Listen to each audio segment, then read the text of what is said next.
espacio en esta mañana.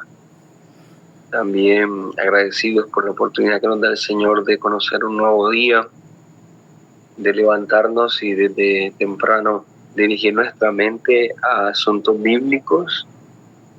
Gracias al Señor también por los hermanos que siguen sumándose en esta tarea, en este ejercicio, que sabemos que lo que nos invita es a que nos esforcemos un poco en la lectura y en la meditación de la palabra. Nuestro hermano Ray va a estar compartiéndonos hoy. Así que damos gracias a Dios por su vida. Adelante, amado. Muchísimas gracias. ¿Me escuchan todos? Sí, Señor. Ok. Oremos. Padre, concédenos tener los ojos abiertos para ver las maravillas de tu ley, discernir en el Espíritu tu verdad y enseñanza en los próximos pasajes a estudiar. Perdóname mi incapacidad e inmadurez a abordar tu palabra, tu luz, tu verdad, la verdad. Y ruego que cada palabra que salga de mi boca y la meditación de mi corazón sean de tu agrado. En el nombre de tu sí y tu amén, así sea. Bueno, amados, nos encontramos en la continuidad del relato acerca de Abraham, que apunta a su conducta y a su condición en la tierra de la promesa. Se puede dividir en la tierra de su peregrinaje, la separación con su sobrino Lot y el acuerdo entre los mismos como solución. Lot hacia Sodoma y la nueva revelación de Dios afianzando su promesa de la tierra de Canaán. Capítulo 13. Del versículo 1 al versículo 4 podemos ver el regreso de Abraham a Egipto en el versículo 1, con él todas sus posesiones y retorno a Canaán. Así vemos parte de su traslado que están reflejadas en tanto en los versículos 1, que es el 3, el 4 y en el 18. Su riqueza era riquísimo, versículo 2. En hebreo la palabra se refiere a pesadísimo, pues las riquezas son una carga y quienes se enriquezcan no harán sino cargarse de pesada arcilla. En Habacuc 2:6 nos encontramos que no han de levantar todos estos refranes sobre él y sarcasmo contra él. Dirán, ay del que multiplicó lo que no era suyo. ¿Hasta cuándo habría de acumular sobre sí prenda tras prenda? Las grandes posesiones traen al hombre consigo pesadez y falta de habilidad. Abraham no era un hombre únicamente rico en fe y en buenas obras y en las promesas, sino que era rico en ganado, plata y oro. Dios, en su providencia, a veces hace a los buenos hombres ricos y les enseña a tener abundancia, así como padecer necesidad. Las riquezas de los buenos hombres son los frutos de la bendición de Dios. Dios, dijo Abraham, te bendeciré, y aquella bendición lo hizo rico sin tristeza. En Proverbios 10:22 vemos que la bendición de Jehová es la que enriquece y no añade tristeza en ella. Abraham fue un hombre rico y a la vez religioso. La prosperidad externa, si se emplea bien, es un adorno para la piedad y da la oportunidad de hacer tanto más bien. La palabra de Dios en Marcos 10, del versículo 23 al 24 nos enseña: entonces Jesús, mirando alrededor, dijo a sus discípulos cuán difícilmente entrará en el reino de Dios los que tienen riqueza. Los discípulos, asombrados a su palabra, respondió Jesús, hijos, cuán difícil les es entrar en el reino de Dios a los que confían en las riquezas. Para Abraham no le fue imposible valiéndose de su verdadera piedad. Su traslado a Betel, versículo 3 al 4, vino al lugar del altar, o para reavivar el acuerdo de la comunión que había tenido con Dios en aquel lugar, o quizás para pagar los votos que allí había hecho con Dios cuando emprendió su viaje a Egipto. Mostró su devoción al invocar el nombre de Jehová, como había hecho antes en el capítulo 12:8. Nos recuerda que todo el pueblo de Dios es gente de oración. Quienes desean andar en los caminos rectos de Dios han de ser constantes y perseverantes en los deberes de la religión. Y cuando no podamos hacer lo que queremos, debemos esforzarnos en hacer lo que podamos en los actos de la devoción. Que por falta de un altar no perdamos la oración. A donde estemos, invoquemos el nombre del Señor. Nos adentramos al capítulo 13, versículo del 5 al 9, la separación de su sobrino Lot. La ocasión de la contienda fue sus riquezas. Leemos en el versículo 2 cuán rico era Abraham. Ahora se nos dice en el versículo 5 que Lot, que andaba con Abraham, era rico también. Y por tanto Dios lo bendijo con riquezas porque andaba con Abraham. Observemos Zacarías 8:23. Así ha dicho Jehová de los ejércitos: en aquellos días acontecerá que 10 hombres de las naciones de toda lengua tomará el manto a un judío, diciendo: iremos con vosotros, porque hemos oído que Dios está con vosotros. Es bueno andar en buena compañía y andar con aquellos con quienes está Dios. En Isaías 66:10 la palabra de Dios nos muestra: alegraos con Jerusalén y gozaos con ella. Todos los que la amáis, llenaos con ella de gozo, todos los que os enlutáis por ella. Quienes son compañeros del pueblo de Dios en su obediencia y sufrimiento serán partícipes de sus alegrías y consuelos. Pero al ser ambos ricos, se presentó el distanciamiento en función a que la tierra no era suficiente para que se habitase. Sus riquezas lo distanciaron, o más bien propiciaron el accionar de su disputa. No había espacio para su ganado y era necesario que viviesen separados. No deja ver que el trabajo es un bien, pero que muchas veces se presentan estos inconvenientes. Las sociedades con los seres que amamos se fracturan. Las riquezas en algunas ocupaciones son motivo de disputa entre parientes y allegados. La codicia de los que quieren enriquecerse a toda costa terminan pagando un alto precio. Veamos en 1 Timoteo 6:9. Porque los que quieren enriquecerse cayeron en tentación y lazo, y en muchas codicias necias y dañosas, que hunden a los hombres en destrucción y perdición. La fractura de sus compañías, después de que siempre estuvieron juntos desde su peregrinaje, fueron las riquezas. El catalizador de la separación fueron sus siervos, los pastores del ganado de cada uno de ellos, en el versículo 7. En función a su conveniencia, seguramente, el mejor pasto o la mejor agua. Había otro factor detonante, era que el cananeo y el fereceo habitaban entonces en la tierra. Si las dos partes en su momento no llegaban a un acuerdo para apacentar la contienda, no era difícil pensar que ellos pudieran sacar ventaja del problema y aprovechar la división en saquear sus pertenencias. Era posible que los ojos del vecino estaban encima de ellos, dado a su singular religión y santidad que profesaban, lo que lo llevaba a blasfemar. Las contiendas de los profesantes son la vergüenza de la profesión. Dentro de todo el acuerdo llegó al mejor término. Abraham llegó a dar el primer paso en función a preservar la paz, de una manera expedita, oportuna y de piedad. En el versículo 8, que no haya altercado te ruego, hombre de espíritu tranquilo y con dominio, un espíritu condescendiente. Estaba dispuesto a doblegarse siendo él el mayor de los dos, pero en búsqueda de la paz suplicó a su sobrino. En Proverbios 15:1, la blanda respuesta quita la ira, mas la palabra áspera hace subir el furor. El pueblo de Dios siempre debería mostrar ser un pueblo pacífico. No importa por lo que los demás estén, ellos deben estar por la paz. Su petición fue convincente. No hay altercado entre los dos, que conocemos mejores cosas y buscamos una mejor patria. Nosotros debemos evitar a toda costa la contención entre los hermanos. 1 Corintios 11:16. Con todo eso, si alguno quiere ser contencioso, nosotros no tenemos tal costumbres, ni las iglesias de Dios. Recuérdese que somos hermanos, versículo 8. En el hebreo somos hombres hermanos. Un doble argumento.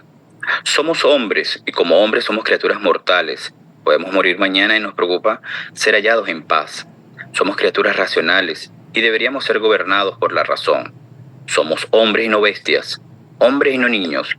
Somos criaturas sociables, seámoslos al máximo. Somos hermanos, hombres de la misma naturaleza, de la misma parentela y familia, de la misma religión, compañeros en la obediencia, compañeros en la paciencia. La propuesta de paz de Abraham fue muy justa. Abraham aquí demostró ser un verdadero amigo de la paz, al proponer una razón incuestionable para su preservación. No está toda la tierra delante de ti, versículo 9. Concluye que deben separarse, y está muy deseoso de que se separen como amigos. Yo te ruego que te apartes de mí. Le deja escoger y acepta quedarse con lo que le deje. Si fueres a la mano izquierda, yo iría a la mano derecha. A pesar de que Abraham pudiera haber escogido primero, renuncia a su derecho. Está dispuesto a ceder a causa de la paz. El capítulo 13, del 10 al 13, vemos Lot hacia Sodoma. Cuando se fijó en la bondad de la tierra, vio toda la llanura del Jordán, la tierra llana en que estaba Sodoma, toda la cual de manera admirable era de riego. Y quizá la contienda había sido por agua o por algún bien que tenía un interés particular. Y así Lot escogió toda aquella llanura, versículos 10 y 11. Aquel valle que era como el huerto mismo del Edén, ahora le ofreció una expectativa muy placentera. Era a sus ojos hermosa provincia, el gozo de toda la tierra. Veamos en el Salmo 48:2. Hermosura provincia, el gozo de toda la tierra. Es el monte de Sión a los lados del norte, la ciudad del gran rey. Y por tanto no dudó que le ofreciera un excelente asentamiento y que en un suelo tan fructífero ciertamente prosperaría y sería muy rico. Y esto fue lo que miró. Pero vemos más adelante el desenlace de esa escogencia tan efímera y sensual. Cautiverio y destrucción de Sodoma por parte de Dios, lo cual lo hizo llevar a las montañas por protección. Esto nos enseña que las elecciones sensuales son elecciones pecaminosas y rara vez salen bien. Quienes al elegir relaciones, vocaciones, moradas o acuerdos son guiados y gobernados por los deseos de la carne, los deseos de los ojos y la vanagloria de la vida. Como vemos en 1 de Juan 2:16, porque todo lo que hay en el mundo, los deseos de la carne, los deseos de los ojos y la vanagloria de la vida no proviene del Padre sino del mundo. Y no consideran los intereses de sus almas y su religión, no pueden esperar la presencia de Dios con ellos, ni su bendición sobre ellos, sino que es común que sean decepcionados aún en aquello a lo que principalmente aspiraban. En todas nuestras elecciones, este principio debería prevalecer, que lo mejor para nosotros es aquello que es mejor para nuestras almas. Por otro lado, cuán poco consideró la maldad de los habitantes. Mas los hombres de Sodoma eran malos, versículo 13. Los hombres de Sodoma eran pecadores de primera magnitud, pecadores ante el Señor, es decir, insolentes y atrevidos pecadores. De ahí que leamos de aquellos que, como Sodoma, publican su pecado, no lo disimulan. En Isaías 3:9, la apariencia de sus rostros testifica contra ellos, porque como Sodoma, publican su pecado, no lo disimulan. Ay del alma de ellos, porque amontonaron mal para sí. Que algunos pecadores son peores por vivir en una buena tierra es una realidad. Así eran los sodomitas, porque esta era la iniquidad de Sodoma, soberbia, saciedad de pan y abundancia de ociosidad. Ezequiel 16:49 nos lleva: he aquí que esta fue la maldad de Sodoma tu hermana, soberbia, saciedad de pan y abundancia de ociosidad tuvieron ella y sus hijas, y no fortaleció la mano del afligido y del menesteroso. Y todo esto se apoyaba en la gran abundancia provista por su tierra. Así pues, la prosperidad de los necios los echará a perder. Proverbios 1:32, porque el desvío de los ignorantes los matará, y la prosperidad de los necios los echará a perder. Dios a menudo da gran abundancia a grandes pecadores. Por último, Génesis del 14 al 18 versículo, tenemos aquí el relato de una visita misericordiosa que Dios hizo a Abraham para confirmarle la promesa a él y a los suyos. Podemos ver que Dios renovó y ratificó la promesa, después de que Lot se apartó de él, pues quienes están mejor preparados para la visita de la gracia divina son aquellos cuyos espíritus están calmados y reposados, y no alterados con ninguna pasión. Abraham hubo ofrecido a Lot voluntariamente la mitad de su derecho. Dios vino y se lo confirmó todo. Aunque Lot quizás tenía mejor tierra, sin embargo Abraham tenía mejor derecho.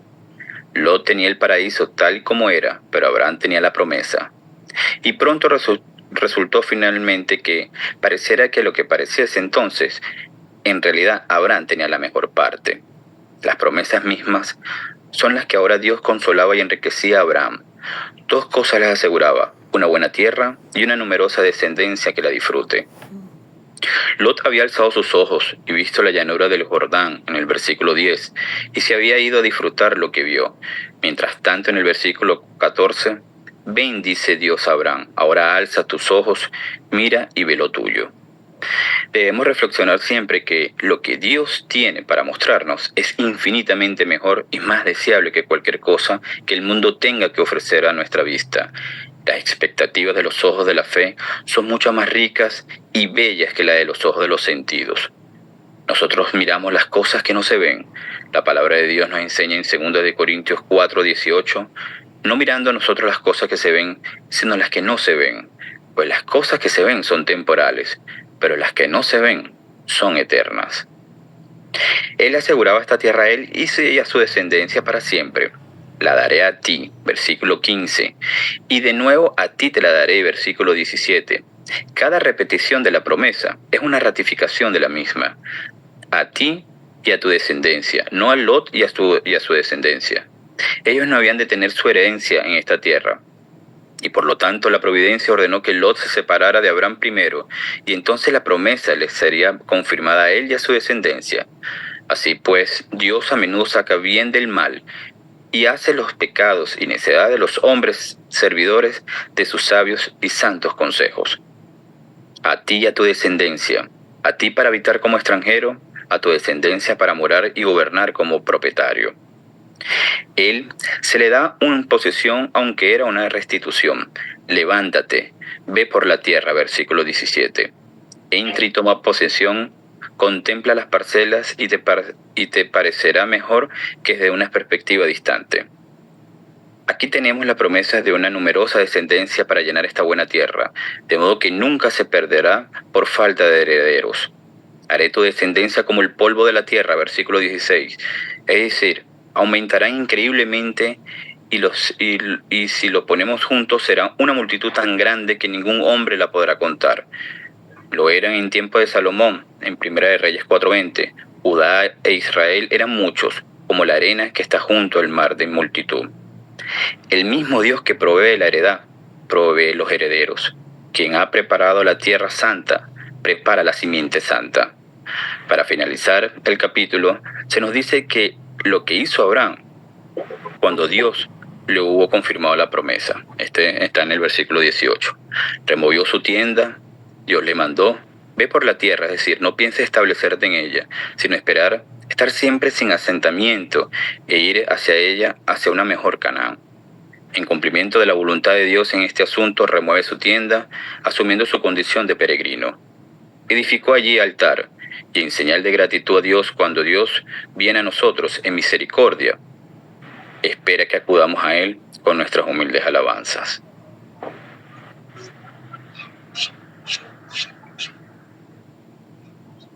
Voy a orar para cerrar, pastor. Adelante.